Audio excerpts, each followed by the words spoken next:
На турниры в Коми и выезды сборных за пределы республики, организацию мероприятий, в том числе по комплексу ГТО, в следующем году бюджет выделит чуть более 8 миллионов рублей. Это ниже показателей прошлых лет.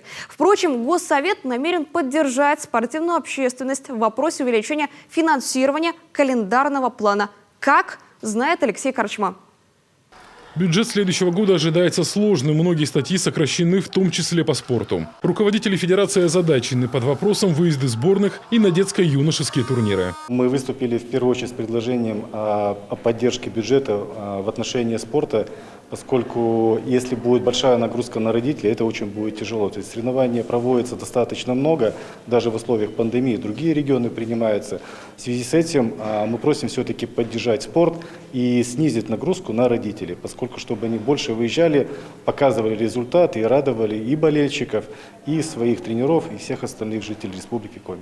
Календарный план 21-го – 8 миллионов, почти половина на выезды команд, 2,5 миллиона рублей на мероприятия внутри, еще миллион на организацию физкультурно-массовых соревнований и 250 тысяч на ГТО. И это в юбилейный для региона год. До нас были доведены эти лимиты непосредственно Министерства финансов. Это соответствует, очевидно, каким-то существующему бюджету на следующий год. Ну, конечно, нас и общественность спортивную не устраивают абсолютно эти цифры. Это серьезное падение. Это тот вопрос, который для нас сейчас приоритет, с которым мы пытаемся побороться совместно с уважаемыми депутатами. Поэтому мы однозначно будем делать все для того, чтобы ситуацию изменить. Позицию регионального Минспорта депутаты поддержали. Объем календарного плана необходимо увеличить. На спортсменах и их родителях и без того большая нагрузка. Оплата проезда, затраты на проживание, плюс медосмотры, тесты и справки на ковид. Спорт становится дорогим удовольствием. Сумма недостаточная. Сумма была в среднем всегда около 30 миллионов. И сейчас падать до 8-9. Конечно, это будет сразу недовольствие родителей. И будет осложнена работа детских спортивных школ. Будет меньше выездов. Понятно, что в период пандемии, но тем не менее выезды никто не отменял. Соревнования проводятся, да, без зрителей, но все равно они нужны.